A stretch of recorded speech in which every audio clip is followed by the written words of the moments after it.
Hello दोस्तों, कैसे आप लोग। आज हम यहाँ पे नया चैप्टर देखेंगे, कैलेंडर रीजनिंग का, जो कि बहुत ही इंपॉर्टेंट चैप्टर है और इससे हर एग्ज़ाम में क्वेश्चन पूछे जाते हैं। जैसे एसएससी हो, क्लर्क हो, बैंकिंग हो या स्टेट हो, जो भी एग्ज़ाम वनडे एग्ज़ाम होते हैं या कोई भी एग्ज़ाम, उनमें कैलेंडर चैप्टर से क्वेश्चन जरूर पूछे जाते हैं। ठीक है, तो आज हम यहाँ पे आपको कैलेंडर समझाएंगे। चलिए, तो पहले थोड़ा सा कॉन्सेप्ट इसका समझते हैं कैलेंडर में। तो सबसे पहले क्या है कि हम जानते हैं कैलेंडर में हम अभी तक यही जानते हैं, दिन होता है, वीक होता है, मंथ होता है और ईयर होता है। ठीक है, ये हम जानते हैं कि एक वीक होता है जिसमें एक वीक होता है जिसमें 7 दिन होते हैं। एक मंथ जो 30 का भी होता है, 31 का भी होता है, 29 का भी होता है और 28 का भी होता है। ईयर ईयर में देखेंगे, ईयर 365 दिन के भी होते हैं और 366 दिन के भी होते हैं। ठीक है, तो इन चीजों में हम आज ये देखेंगे और इनसे ही रिलेटिव क्वेश्चन कैसे आते एग्जाम में उनको देखेंगे। तो सबसे पहले हम ये समझ लें कि आखिर ये हमारा 365 दिन का एक साल क्यों होता है, एक साल 366 का क्यों होता है। ठीक है, और एक 29 का महीना, एक 28 का महीना क्यों होता है। ठीक है, तो जो बेसिकली जो ये हमारा वर्ष है, इसे दो भागों में डिवाइड करके देखा जाता है। दो भाग में, एक तो 365 दिन का वर्ष और एक 366 दिन का, जिसमें 365 दिन का जो होता है वो सामान्य वर्ष, उसे हम सामान्य वर्ष कहते हैं, सामान्य वर्ष या नॉर्मल ईयर। और एक जो होता है 366 का, इसे हम लीप वर्ष कहते हैं, लीप वर्ष कहते हैं। और ये 365 या 366 दिन का होने का कारण ये है कि जो ये सामान्य वर्ष होता है उसमें फरवरी का महीना जो होता है वो 28 दिन का होता है और इसमें फरवरी का महीना 29 दिन का होता है। तो जो इसका एक दिन कम है वो इसमें बढ़ जाता है, इसी वजह से ये 66 दिन का होता है। ठीक है, 366 दिन का होता है। अब आइए मैं आप लोग को बताता हूं कि कौन सा वर्ष लीप वर्ष होगा। अब कैसे हम जानेंगे कौन सा वर्ष लीप वर्ष होगा और कौन सा सामान्य वर्ष। तो सबसे पहले हम ये बताएंगे कि जो वर्ष, मान लीजिए ये 1984 है, जो वर्ष, ठीक है, 4 से डिवाइड करने पर, ठीक है, 4 से डिवाइड करने पर पूरी तरह कट जाए, मतलब कोई शेष न बचे, वो वर्ष लीप वर्ष होता है, वो वर्ष लीप वर्ष होता है। और जो 4 से कटता नहीं है वो सामान्य वर्ष होता है। ठीक है, तो अगर हम इसे 4 से काटेंगे तो 4 4 जा 16, 4 चौक 16, 3 4 9 36, 4 6 24, 1984 ये 4 से पूरी तरह कट जाएगा। इसका मतलब हम कह सकते हैं कि ये हमारा लीप वर्ष है, ये हमारा लीप वर्ष है। ठीक है, और अगर जैसे ये 1985 रहता तो अगर हम इसे 4 से काटेंगे तो ये नहीं कटेगा। 4 चौक 16, 3 8, 4 9 36, 2 5 और 4 से 25 नहीं कटेगा, 4 के टेबल 25 आता ही नहीं। इसका मतलब ये जो है हमारा, ये क्या है, नॉर्मल ईयर।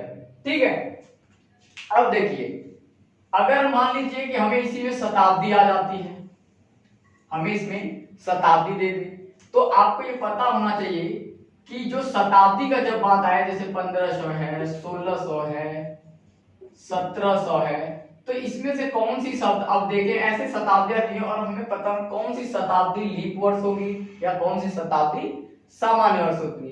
तो शताब्दी में क्या होता है, फार्मूला थोड़ा सा बदल जाता है, और बदल जाता है वो ये हो जाता है कि जब शताब्दी की बात हो रही हो तो शताब्दी को हम किससे डिवाइड करते हैं, हम 400 से डिवाइड करते हैं। शताब्दी को हम 400 से डिवाइड करते हैं। अगर 400 से डिवाइड करने को पूरा कट जा रहा है तो वो लीप वर्ष होगा, और नहीं कट रहा तो वो नॉर्मल ईयर होगा।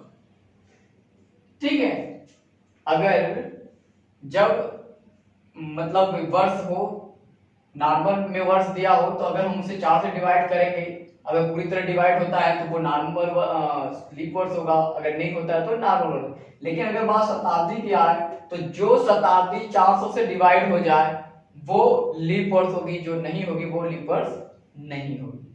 आइए अब एक चीज देखते हैं यहाँ पे कि जो सामान्य वर्ष होता है उनमें 1 जनवरी और 31 दिसंबर का दिन सेम होता है, क्योंकि सामान्य वर्ष में लगातार दिन होते हैं, ठीक है।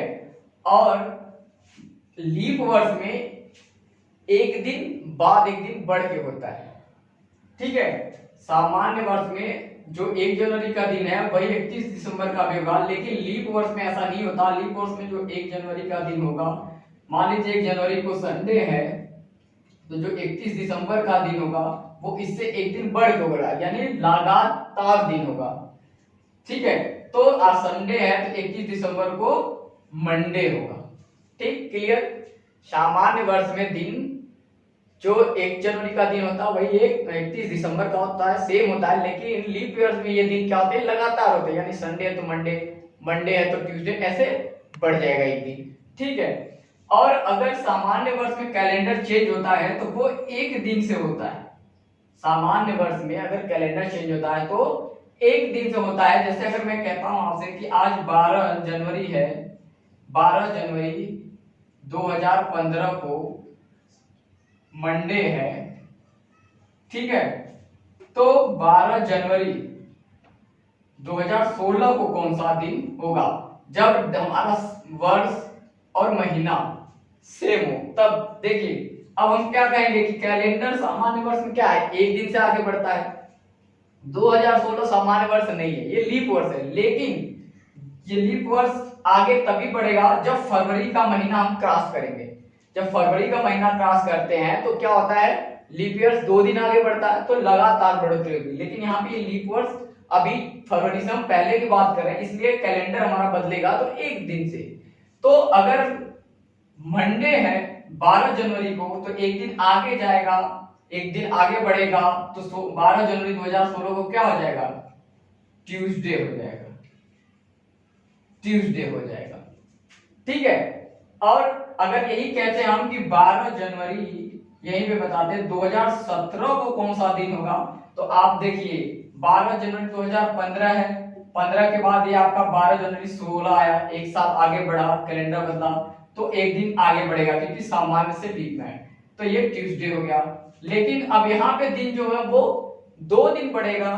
तो अब देखिए जो ये जनवरी के बाद ये 16 जो है ये लीप वर्ष है, लीप वर्ष है तो कैलेंडर 2 दिन आगे बढ़ेगा, यानी ये ट्यूसडे है यहाँ पे।